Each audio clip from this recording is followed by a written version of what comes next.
and a warm welcome to Art House. I'm Melinda Akinlami. On today's episode, it's all about what young creatives are doing to add that spark to the world.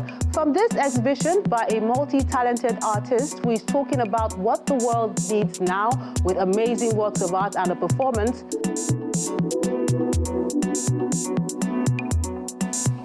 enemy's brilliance with pride in the eyes of the fallen who died. To young writers hoping to get their day in the sun through the Beta Playwright competition. My nose was not this much. They just keep coming up and I'm beginning to feel ugly. It's because you got pregnant of him. It is his fault. No. Get all those details when Art House returns in a moment. Join us again.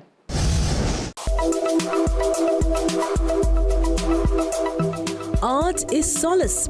Art is vision. And when I pick up a literary work, I am a consumer of literature for its own sake.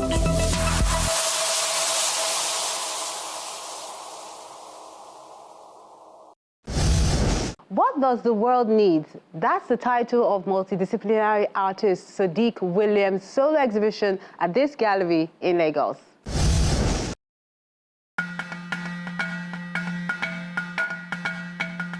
It rained cats and dogs, but that didn't stop family, friends, and art lovers from turning up to witness this unique solo exhibition put together by multidisciplinary artist Sadiq Williams at this gallery in Lagos.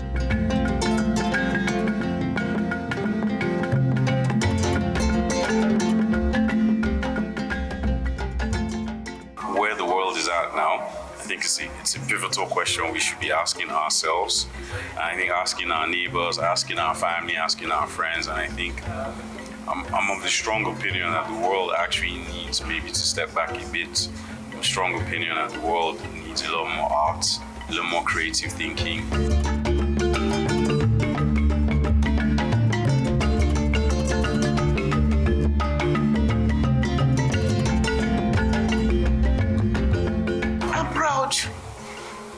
That is my product. That is my son. The only regret is that his father is not around to witness this. He's late, and he was a lover of arts. He collected a lot of art works. And in actual fact, many years back, assisted a lot of upcoming artists like Olakun and others in those days. So that is my only regret, that he's not here to see what Sadiq is doing. So I'm very proud of him. Intersections, A Study in Pink, and In Flow State, Asiko are just a few of the series displayed in this solo show. Pink is back to conversations I'm having about culture and identity and its importance. So this is where I'm at now as a creative and a professional. I'm a huge fan of Sherlock Holmes, the character. So there's this, I think one of the beginning chapters is A Study in Scarlet. So this is more, again, the conversation on culture, identity, fusions of an architect, artist, crafting, storytelling, the divine feminine energy, femininity, matriarchal energy, matriarchy versus patriarchy, or matriarchy and patriarchy, can they work together? All those sorts of conversation points. And pink is a very beautiful, subtle color as well. It has a lot of meanings to different people, but it also has a royal energy around it. So those were things I wanted to capture. Inspired by his journey, Yoruba heritage, poetry, fashion, films, martial arts, interactions, and more. It's interesting enough, again, this is my journey so far. I'll say about 20 plus years, but I've been in film, I've been in music space. I've always been an artist since I was a child. I write.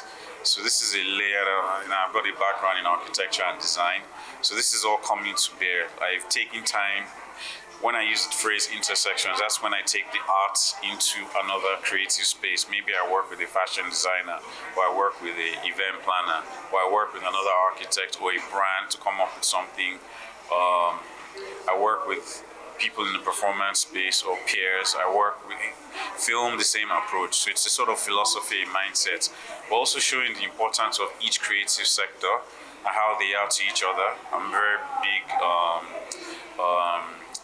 spokesperson for that mindset. Like we shouldn't look at, oh, I'm just an architect, or I'm just an no. Like we're all cousins, we're all sisters. There's a lot that each space has brought to the other, for it to grow. They are rendered in an array of media and styles. I think it's time for everybody to just see Sadiq's genius and just his complicated expressions that kind of make sense when it's all put together. Just everyone kind of needs to see there's a method to his madness, if you will. But yeah, I think it's the concepts that is well researched, well thought out, that when he presented it to us and said he wanted to show it, I strongly connected with it, and I felt, yes, this is something that definitely needs to be seen. The intricacies of this particular one, I can see that so many things are represented there. Designs, the intersections, the graphics, the early letters, so many things in one picture, and that attracted it to me outside of the glitters, like I said, the scribbling, so I know that they mean something, so the artist will probably explain it to us, but from my simple eye, I can see that it's saying a lot, and it's about the past, present, old and modern. I like the hues. I love ethnic colors. I love blues.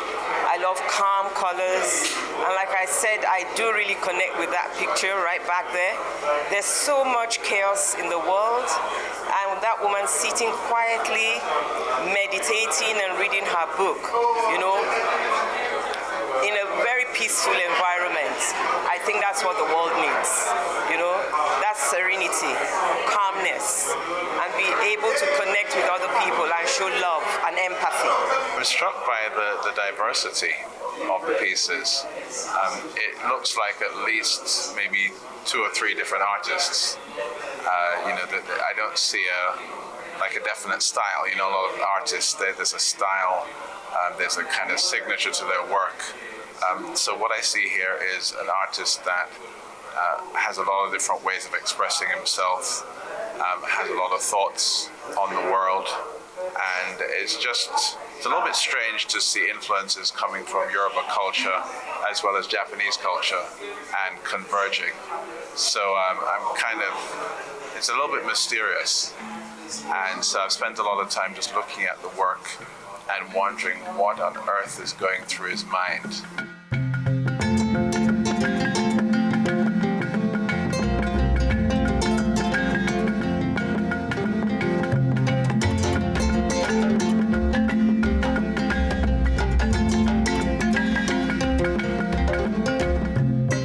What the world needs. That's the subject the artist is exploring through different body of works. I want people to actually really think, like, what can I, or what can we add to the world? Even in my own space, you don't have to have all the money in the world or status in the world. I think in your own little space, I'm a huge believer in people, and I want these bodies of work to also channel such like causes. Like, I feel also like with this particular conversation, people can really dig deeper and deeper within themselves and hopefully find something within themselves that can be of value, not just themselves but everyone around, and keep the good energy and positive vibrations going. The art community also has a few views on what the world needs, and urgently too. A space has been provided to pen it down. In my opinion, the world needs love. But there's no love in the world today. And that is where we're having all the crises we're having. No love of self, no love of neighbor, no love of God, no love of nation. That is the main reason there's so much crisis in the world today and so much strife everywhere and contentions everywhere. If we can all love God, love our neighbor, and love ourselves, the world will be a better place. The world needs more of art. Art is life, so we all have one form of art, in our lives. So we need to be able to translate what is happening. Not everything should be stiff or stuffed, but we should look at it in God's view, and what are the things He wants us to see. These works of art capture the artist's journey as a creative who is rooted in culture and has allowed individuals, experiences, passion and lifestyle, and so on, find expression in each of the series he has crafted with interesting titles. The idea of maybe these being patterns or things that could be scarves or they could be patterns or materials, and even the relief again. So the creation process is very therapeutic.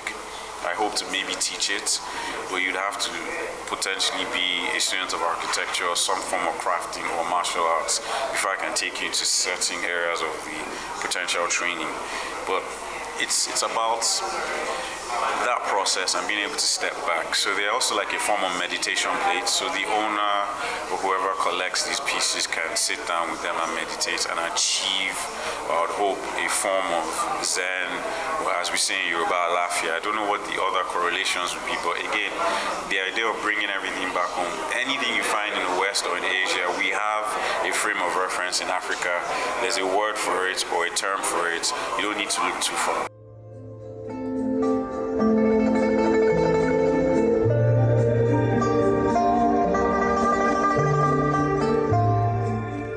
The weather is now agreeable, so the audience is outside as issues explored in the paintings find expression in this performance, which reveals a cultural connectivity across continents.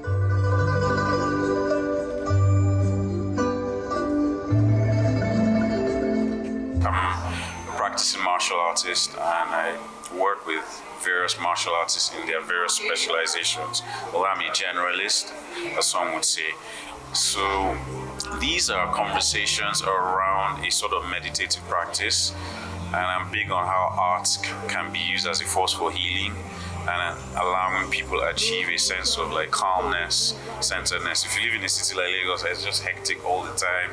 You want to engage in activities or things that allow you to release, but release in a constructive way. How life can be, even as we began as we must reverse the curse. We must speak as one voice. We must be one. We must be the universe. One in song, one in thought.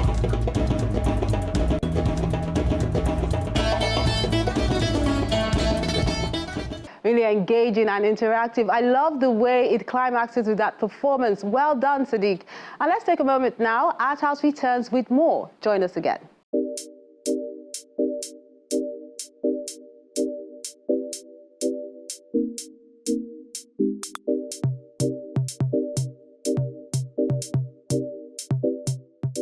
Our wordsmith is titled My Precious Love by Ejiofor Chinazekpere. The artwork is by Artman The Last Born.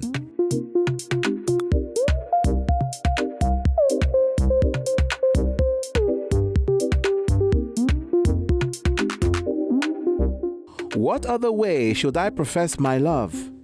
I've gone on my knees and thanked the heavens above. For you are my most precious and sacred treasure, a woman whose beauty knows no measure. Your love is such an indescribable blessing. It's rather wondrous and completely amazing. Each day I share with you is a wonderful surprise. I can spend an eternity just staring into your eyes. What is the lily without the valley? What are the fishes without the rivers? What is life without love? Who am I without you? You are my precious love.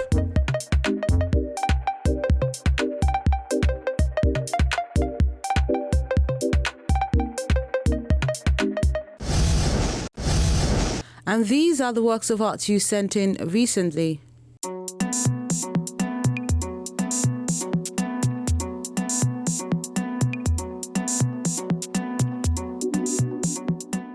Let's begin with this oil on canvas piece done by Adebite.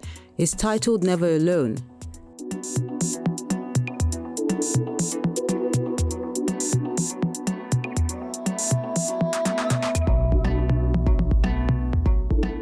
Then Tomiwa Adelagun has Life in My City and oil and ink as well as digital work on canvas.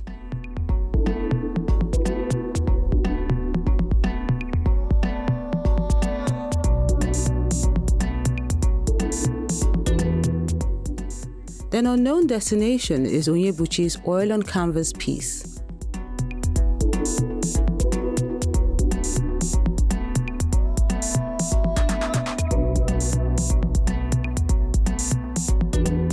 While Sisters Hangout is an acrylic on canvas work by Yomi.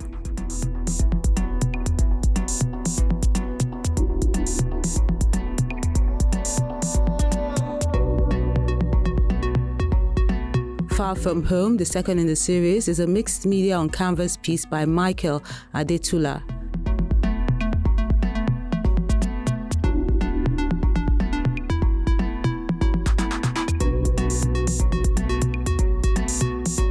Then Ibrahim has this one he calls Silver Lining, done with oil on canvas.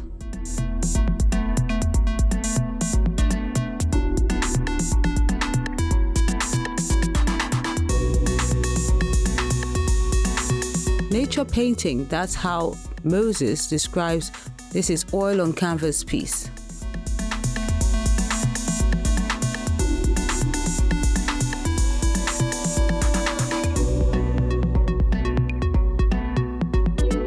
While the Mother's Prayer is a cane, stick, and acrylic on canvas work by Chijoke.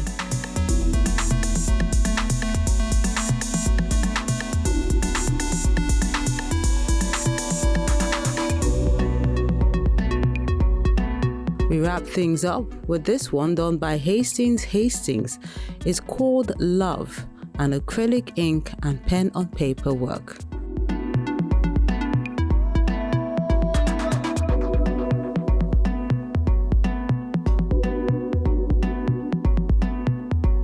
And that wraps up the works of art you sent in recently. We really appreciate you for sending them in and encourage you to keep them coming.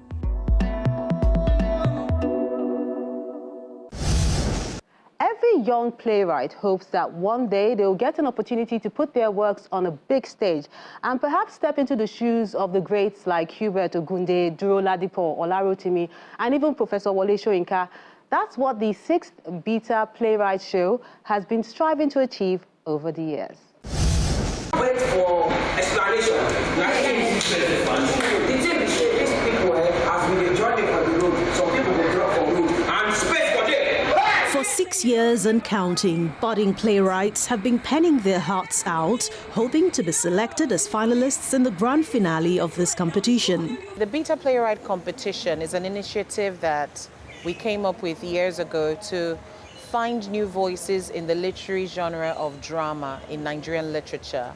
And it's currently our 6th edition. And what the competition entails is that we do a national call out for Nigerians, for playwrights in Nigeria to send their work to us. They do it through an online portal, and the terms and conditions apply, of course.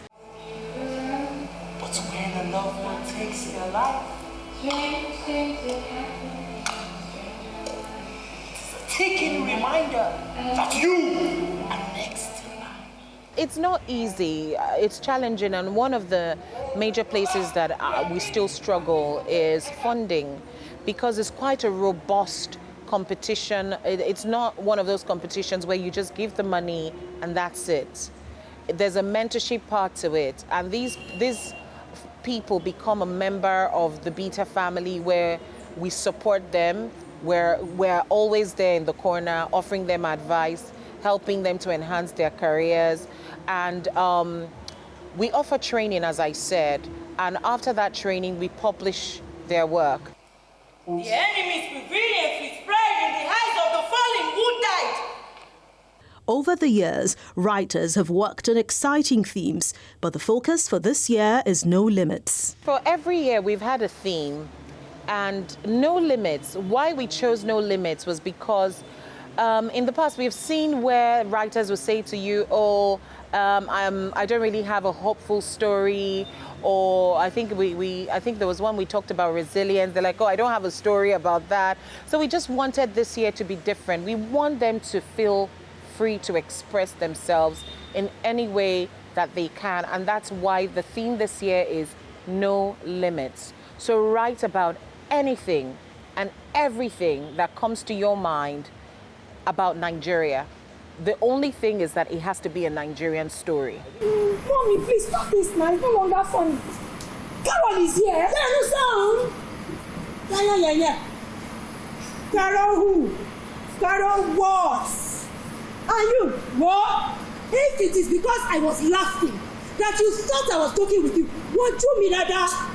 The judges, who are thoroughbred Stepsians, will be looking for compelling, exciting and original stories from the young hands. We have a panel of judges which consists of Professor Ahmed Yerima, Ego Boyo, Shaibu Husseini, Kenneth Uhoho, Aya Jayasimi and Ibiso Graham Douglas. And the judges go through all of the plays and then they come up with a short list of 10 plays. And the 10 finalists, they get to be trained by Beta Universal Arts Foundation. And after that, we announce our winner at a grand finale event. The winning play will be staged live amongst other interesting rewards.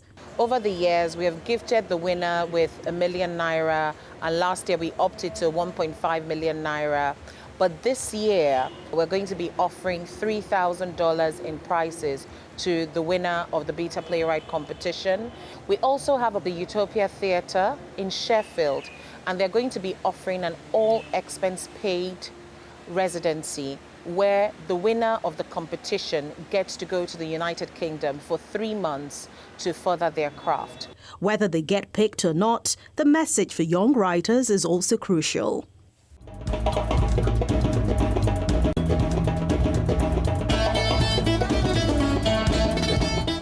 When we enjoy those performances, we sometimes forget that the playwright deserves accolades because it's their idea that's being seen. The performer just brings it to life. Now we're getting to the home stretch, but let's show you what to expect when you tune in next time. Next week on Art House. The sculptor showcases his dexterity with stone, wood and bone with this solo exhibition called Footprint by David Anomneze in Moriri Gallery, Port Harcourt, River State.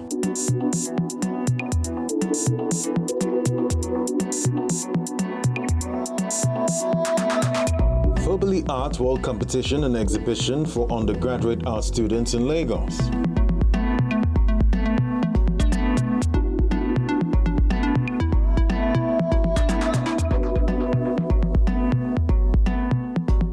We encourage you to keep liking, sharing and viewing our page so more people can enjoy the ever-bubbly and ingenious art scene in the country.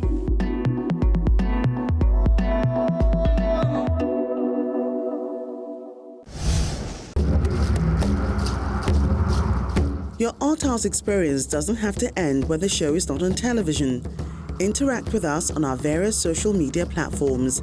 See any edition of Art House on our website or YouTube page. Join our very interactive Facebook page by joining the group on Art House on Channels. We're everywhere.